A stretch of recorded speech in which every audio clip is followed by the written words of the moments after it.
Good morning from Algiers Point in New Orleans, Louisiana.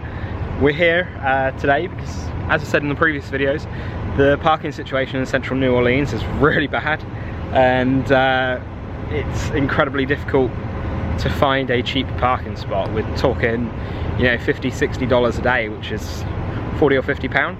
We're gonna get the ferry. We can get the ferry over to Canal Street, and Canal Street is pretty much the main central hub of downtown New Orleans. So we're gonna get that over. We've got a few things planned today.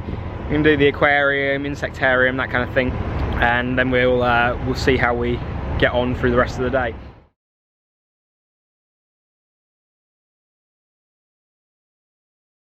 It was a 5-minute journey, $2 a person to get over here. It'll be $2 to get back. So if you're doing the maths with me, that's $8 return trip for the both of us. Our parking before was $50, so that gives you an idea of the saving we're going to make by getting the ferry. As we got off the ferry, it actually docked us at the Audubon Aquarium of the Americas, which is where we're going into now, so perfect for us. The building of the aquarium looks pretty cool. And then you've got like an aviary in here as well. It's a pretty cool place. So we're gonna hop inside now, fit you guys a few clips in, and see what you think of it. Alright, so we've made it inside the aquarium at this point. We've got a map behind us. We spoke to them briefly about it, and they've actually stopped giving out paper maps, which is really quite good actually. Saving the planet basically. Another cool thing that they've got here is a sensory bag that's available. So if you've got a child that's autistic, you've got the headphones, you've got other items in there to try and keep them stimulated throughout the day. There's also another thing saying that they give out lap pads. Obviously these are for like anxiety and things like that. So it seems they're very inclusive over here of people, particularly in this attraction anyway. They're very inclusive. So we're going to take a walk around the aquarium now. It is a one-way system, which is ideal because it gives you an overview of everything. You're not going to miss anything. First up, we've got a tunnel that we can walk through. As you can see, we've got the stingrays and whatnot. And we've actually got a scuba diver in the tank. So let's see if we can get him to wave at us.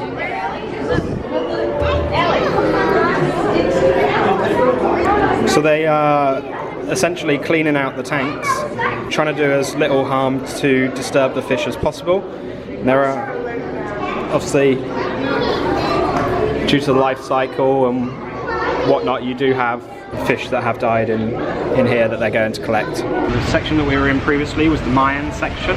So now we're in a different section, which is the Amazon Rainforest section. So this gives you basically all of the fish that would be living in the Amazon River system. So generally these fish would be a lot larger. And we've also got parrots and whatnot in this section as well. We'll probably have snakes, pythons, that kind of thing in here. This is the white blotched river stingray, just here. You've got another one on the bottom there.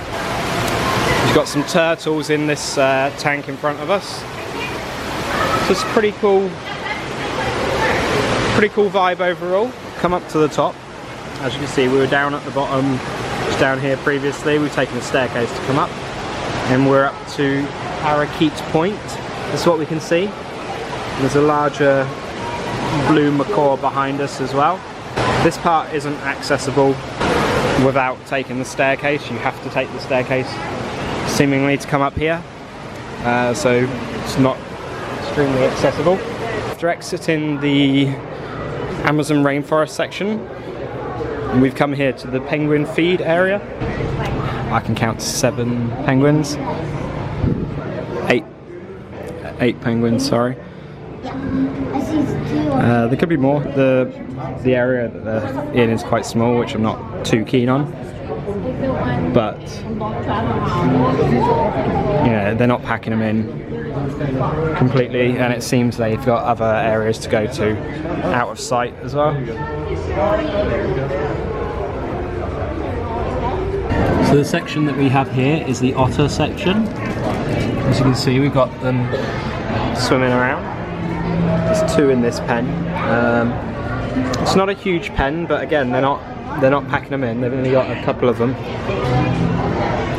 There you go. He's going up, and he's actually. Oh, they've actually got a second section over there to the left-hand side, so they can separate off when they've had enough of each other, basically. They're quite cute. This one's quite playful, rolling around.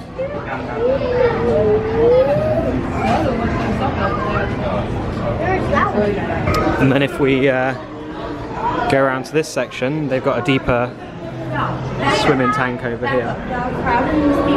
We're now coming into the Mississippi River exhibit.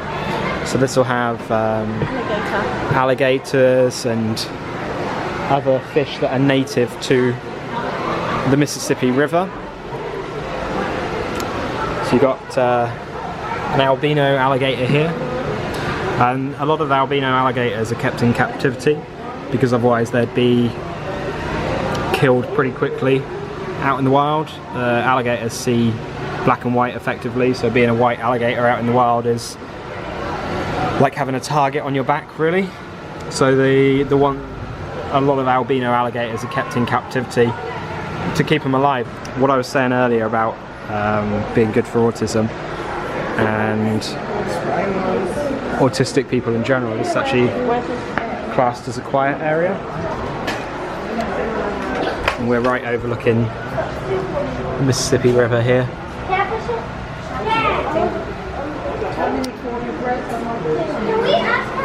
So at the top there we've got a red-tailed hawk.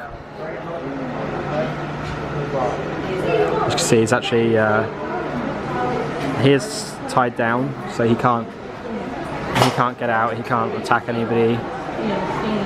So here we've got a barred owl inside the aquarium.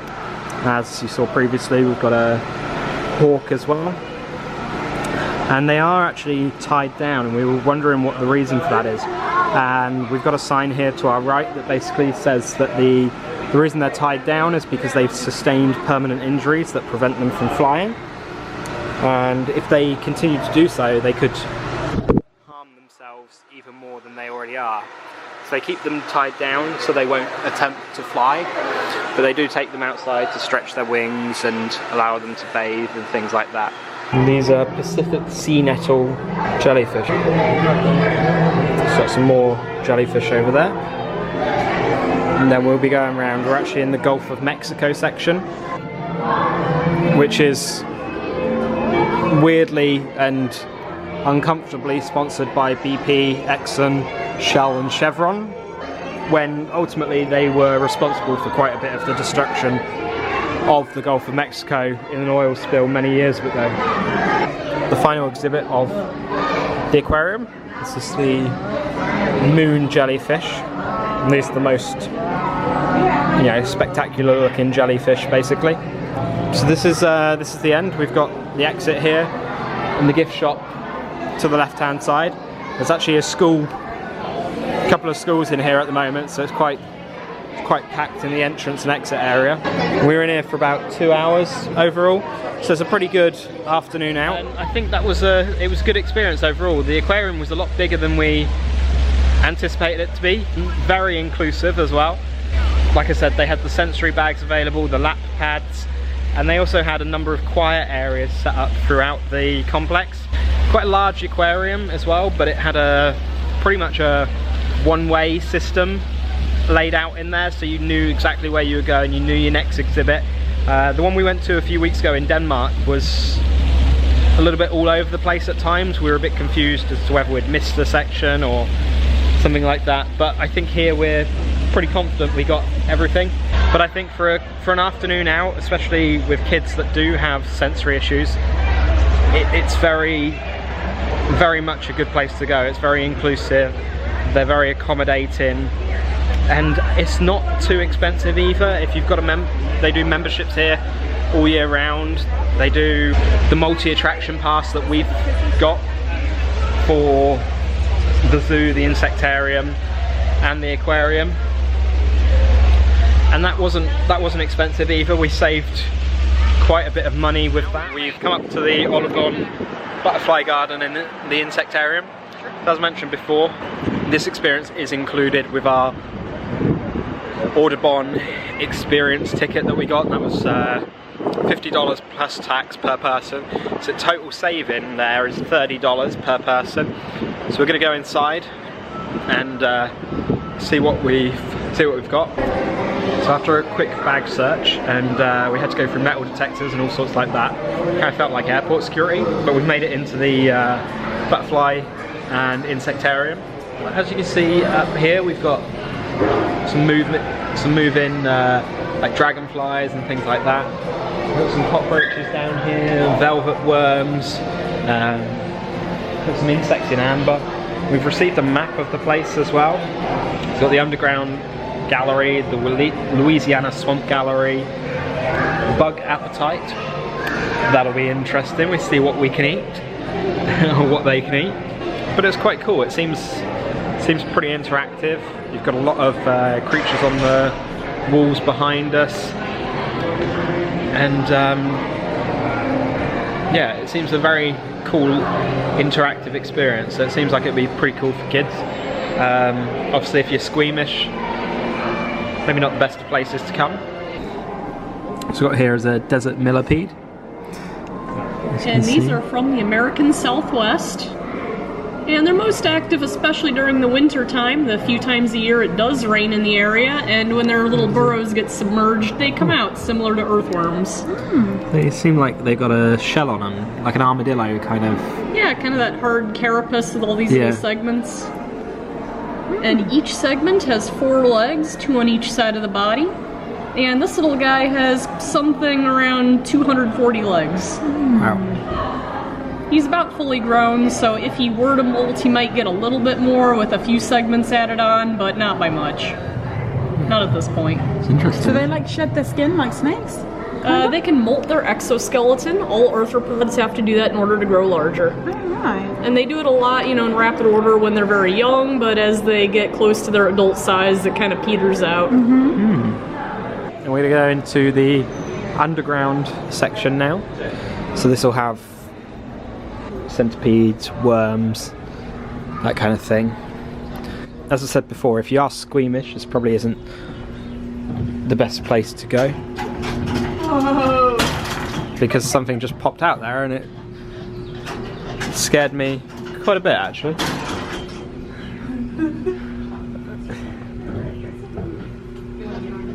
It's quite cool. It's very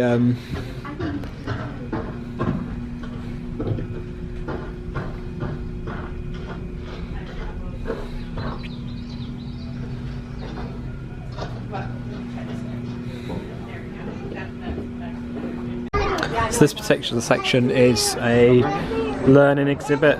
You've got loads of information, screens, and question and answer sessions just going on through here, as you saw before. You see that come out, Shay? So there's no actual insects or bugs in this section. Here we've got some cockroaches over here. You can actually go inside and get up close and personal with them. They won't actually crawl on you or touch you, but you can see them running around, eating out in the beignet mix.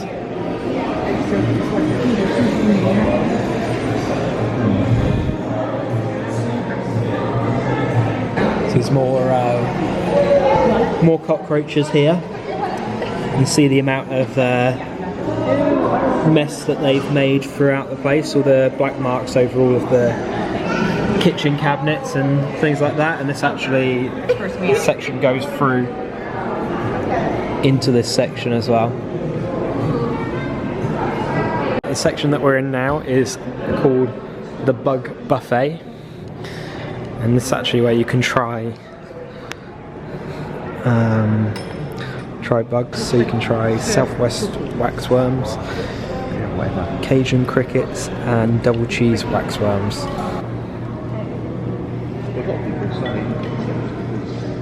They're better for the environment, they're better for us, better for protein. It's quite an interesting section if that's what you're into. Very strange. As the lady was saying, they are actually better for us and better for the environment than the likes of chicken and beef and things like that.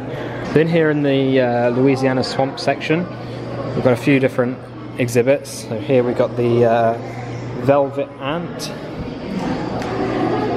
We've got some millipedes and some cockroaches. We've got an American alligator here. This one's quite a small one. You just see him keeping his head above the water, but he's got his feet on the bottom of the tank. And we've got a small theatre in here,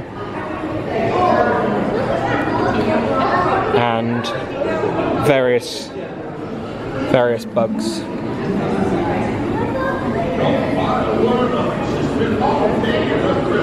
We're just walking into the butterfly garden here. We got loads of actually pretty large butterflies flying around.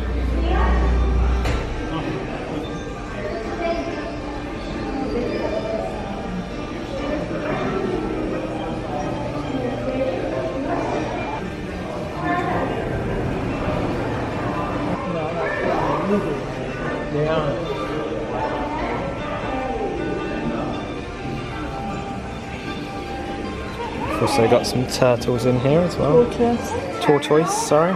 Red-footed tortoise. And we got a sign here to give you an overview of the butterflies that they've actually got in the exhibit here. So one we just saw, the owl butterfly. And that guy is just over here. Over here we got some koi fish.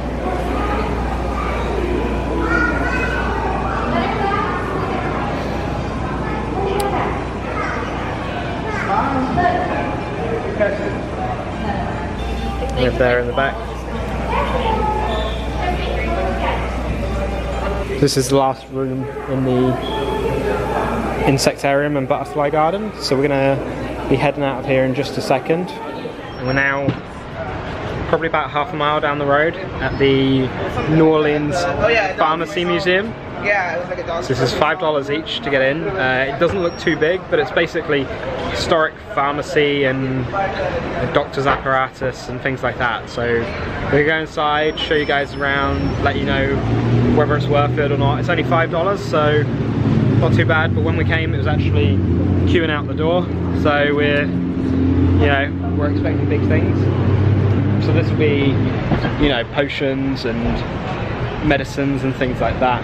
As we go inside, see they got a soda fountain, and like I said, loads of historic medicines and aphrodisiacs and things like that. So as you can see here, we've got all the vintage prescription bottles, perfume bottles. Just over there in front of us we've got a jar of leeches, which are often used for treating blood disorders and things like that.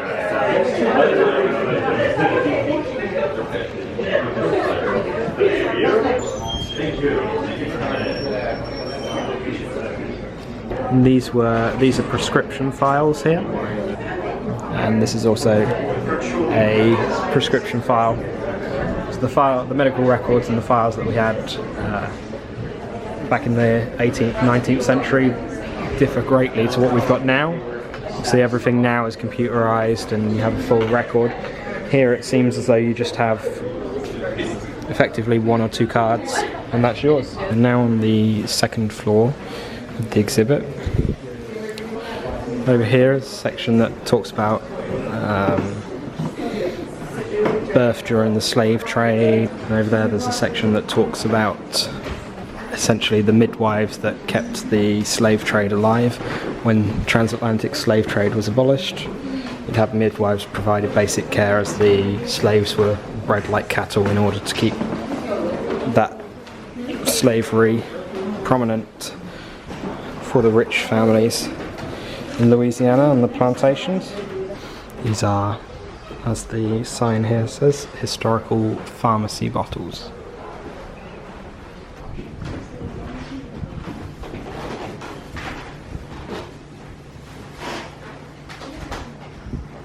And that gave us throwback vibes to the medical museum in Copenhagen. Very, very similar. It's quite interesting. It gives you an overview of you know, the historical pharmaceutical procedures, the medicines that they would have employed back in the 1900s that are completely the opposite of what we would do today. It's very strange to think about it, some of the ways that they're talking about the procedures that they would use and the medicines that they would use. For $5 that per person for that, you can't really go wrong with it. It's interesting. We only spent probably about an hour there in total, but it was good to get an insight into those historic medicines and aphrodisiacs that were used to combat common illnesses. We've made it down to the Sazerac House, and this is a distillery for whiskey and dark rum. So it's a free experience. You go online, you book a couple of tickets at the SazeracHouse.com, you get a tour of the facility, free samples as you go around, and it gives you a history of Sazerac, the distillery itself, the apothecary, and things like that. So we're going to have a little walk around, try and show you guys a couple of things. We're going to have a few samples whilst we're at it. It originally started as a medicine, effectively, but the Sazerac cocktail is apparently the official cocktail of New Orleans. So we're going to try that. This was Antoine Peychaud's original cure-all for coughs, sore throats, and upset stomachs. All right, go for it. Over time, though, those flavors worked their way into... But over time, this tonic worked its way into whiskey cocktails. So think your old fashions, Manhattans, and our own Sazerac. Okay. So that was Peychaud's. The next one for you to try is orange cream citrate. Once again, like I said, we'll go through this quickly. But this Are they all the same alcohol content? Similar alcohol contents, but Peychaud's is 70 proof. This one is 88 proof. To give you an idea. And so when we say orange on this one, we mean it. This is very pungent, packing in that citrus flavor. And so with this one, it's going to be great in your daiquiris, gin and tonics. Like the French 75 is also pretty good with this one. Wherever you want to bring that citrus to the forefront. And then the last one for you to try is an experimental one. This is Hellfire. It's a spicy one. This is a habanero bitter. So it's going to pack a punch, but a lot of flavor. It's actually one of my favorites. So, start with a little citrus, some lemon, some lime, but then finish with that habanero, Becky, with that habanero heat. Yeah. So this one's going to be great for making those kind of spicier cocktails. So think Bloody Mary, some Caesars, or a spicy margarita.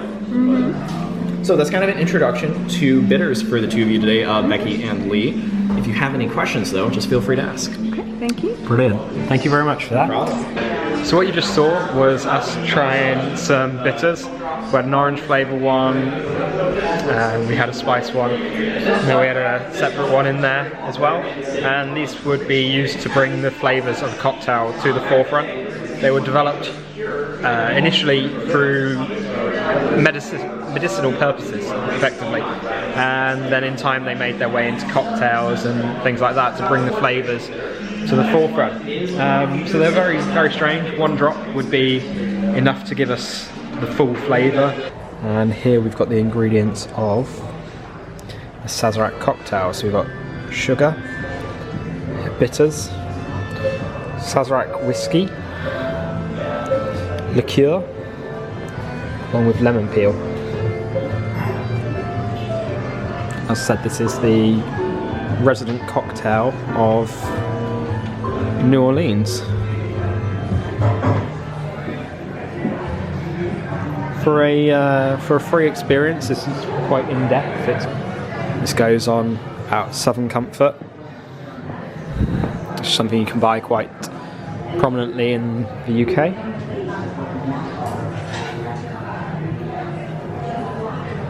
And we've got a tasting experience here as well.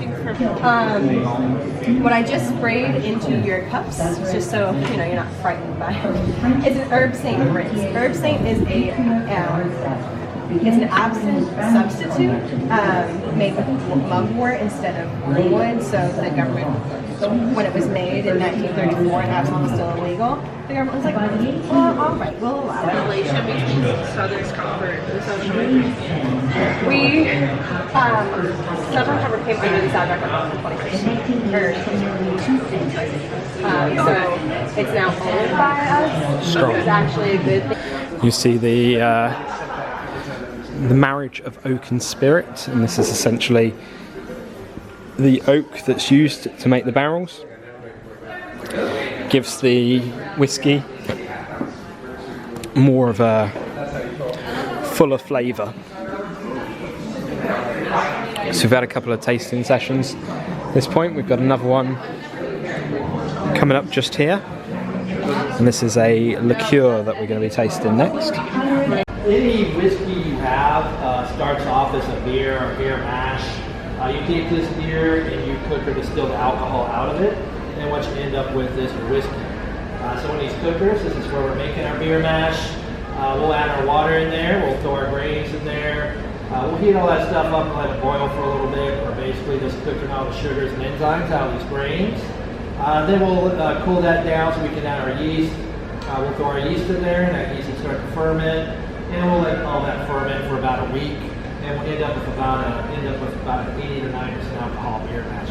We hook that up to our bottling line over here. We bottle it up, put those bottles out there in the gift shop, and now I've got some yummy whiskey to drink. And I'll try some myself, make sure it all comes out good. We've just come out of the Sazerac House, and that's essentially a rum and whiskey distillery. Throwback vibes to the Jameson's distillery and the Teelin distillery that we visited whilst we were over in Dublin. A couple of things that resonated with us and triggered us in our mind, particularly the barrel situation over here. Every time they distill whiskey over here, they have to use a fresh barrel. Over in Ireland, they buy these barrels because it's a delicacy to be able to use those barrels multiple times to increase the flavour, essentially.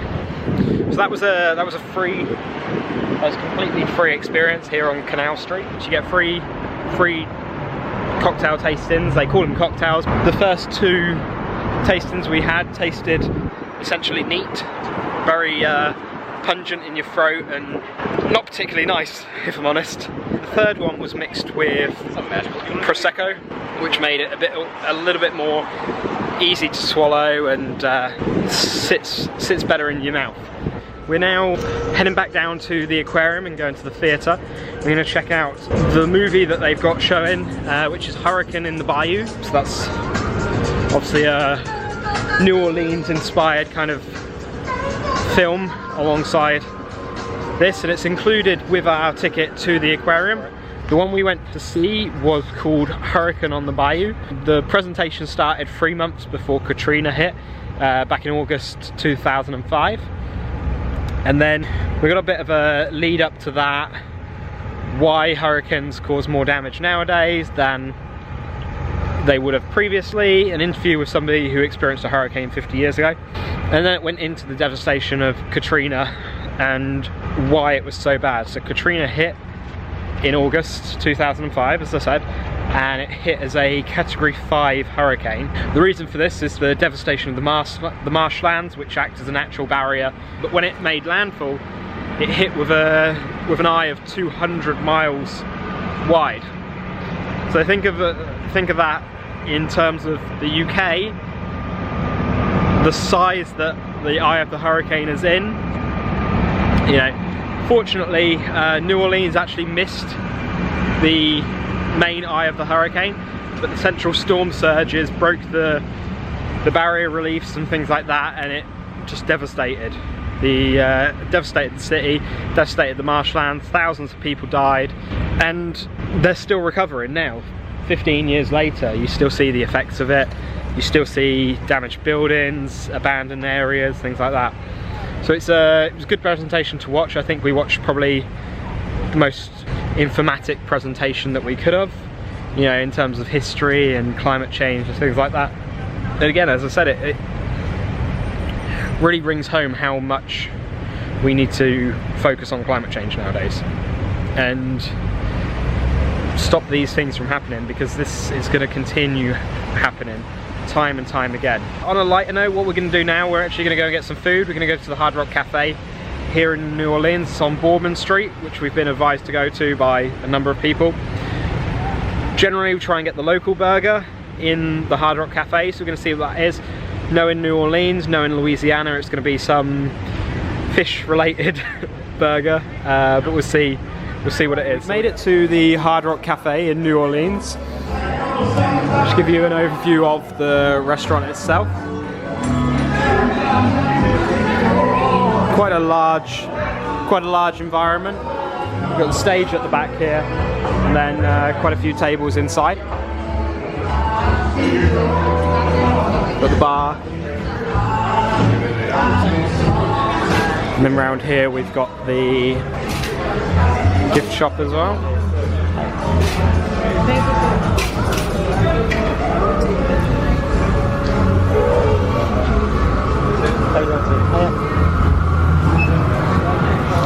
So here we've got a private event room as well. And then a lot of memorabilia on the wall. So I'm trying to film above people. Obviously people are eating right now and we don't want to be disturbing them as they're eating.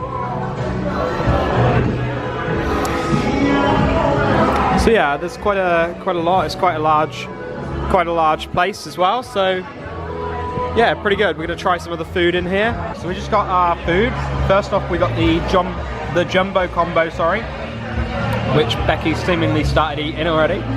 So we've got onion rings, chicken tenders, bruschetta, chicken wings, and then spring rolls. And we got a couple of different sauces as well. This is ranch, barbecue, Mustard, I think. and a honey mustard. And we got like a cool herb dip. Next up, we've chosen a local legendary burger, and this is a jambalaya burger. We've got cheese fries with it as well. This is an upgradable option. So you've got the beef patty. You've then got a jambalaya patty in here as well. You've got coleslaw and like a cheese sauce in there, and a whole bunch of cheese. The cheese fries have bacon, cheese, spring onions, and we got some barbecue sauce on the side. So this burger is $17.50, and the jumbo combo is $21.50. So altogether it's going to be about $40, $42 with tax. So to start on the jumbo combo, we've got a spring roll here. So it kind of tastes like a vegetable samosa. Now get the chicken tender fry, dip it in the honey mustard. These seem a little bit overcooked, fried a little bit too long. So you've got a lot of chicken there, a lot of meat, very dense. We'll give a chicken wing a try. Massive chicken wing. Some buffalo sauce. Very strong, very punchy. Not too spicy, but it's got a real kick to it in terms of flavour more so than spice. So the final thing on the jumbo platter we've got to try is the bruschetta, which is a pretty standard bruschetta with toasted bread, tomatoes, parmesan, some herbs. So it's quite refreshing to have that after you've had the rest of it. Sorry, one more thing, the onion rings. So they're quite, not too oily, well cooked. They've been drained quite well. Crunchy, cooked quite a long time, the same way as the chicken tenders have, but they're good. That's how onion rings need to be. Moving on to the main course, the burger at this point. Give you a side profile of the burger. So in here we've got the patty itself. We've got a jambalaya patty. sausage, cheese, and then we've got a coleslaw at the bottom. We're going to give this a try, see what it's like. We've also got the cheesy cheese chips here. You got chips, you got cheddar, mozzarella, spring onions. It's been melted in there as well. These look pretty nice. They taste pretty nice. Try and get everything all in one. Very messy. A bit too big. A lot of flavours in there. You can taste the sausage as soon as you taste it. Very strong flavour. Because of all the sauces, you can't really taste the jambalaya patty in there, which is a shame because I think that will have a lot of flavour itself. You've got so many sauces in there. You've got the coleslaw on the bottom, and you've got the cheeses on there adding to the flavour.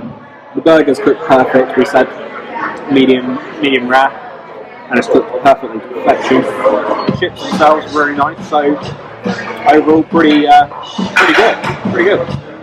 Finished up our day pretty much. We've just come from the Hard Rock Cafe. We had a little walk down Bourbon Street, and you know, Bourbon Street basically consists of clubs and slushy daiquiri places. That was the main gist of it. Mango. You know, if you're into clubbing, if you're into drinking and going out on the lash, that's the place to be in New Orleans, I think. That's what it seems like. If that's not what you're into, I'd probably stay clear of that after 6 PM. The food in the Hard Rock Cafe, the food was pretty good. The one complaint I'd have about the actual burger itself, probably a bit too much sauce in there. The jambalaya patty that they had, that squished down and it kind of all just fell apart. But overall, the actual flavours that the burger had were really good. It was a good combination of flavours as well. And the burger itself was cooked perfectly, exactly as we asked for. We asked for medium rare, pink on the inside, and it was cooked perfectly throughout. So I think, you know, that it was worth it. Hard Rock Cafe is always expensive. Wherever you go, you're going to be paying quite an excessive amount. So we had the local burger, local legendary burger, and the jumbo platter, and it was $51 including tax that we paid. So that's a lot of money. We did get we got Coca-Cola for Becky. I had some tap water, and we upgraded the fries to the cheesy fries. The upgrade of the fries I thought would be $1 or $1.50. It was actually $3.50. So it's a big old upgrade. We didn't know that prior to doing it, and to be honest, I'm glad that we did upgrade them because they were really nice, very flavourful, lots of bacon on top as well, so good combination. But if you want a cheap eat, Hard Rock Cafe is definitely not somewhere to go, and it's typical American food, so if you're in another country and you want to try local cuisine, not always the best place to go either. So we're just walking back to the ferry now. We're going to get the ferry, go back to Algiers Point is where the ferry docks us from Canal Street. And we'll get that, we'll get the car and go back to the hotel. You know, but a pretty good day overall. We've done a few things. We've gone to the aquarium, we've gone to the Insectarium, went to a distillery effectively, and you know, just spent the day going around and seeing some of the tourist attractions. So if you've liked it, if you've enjoyed the experience with us, you know, if you followed along and you've had a good time, hit the thumbs up, hit the subscribe button, and hit the bell icon to be notified when we post a new video. See you on the other side.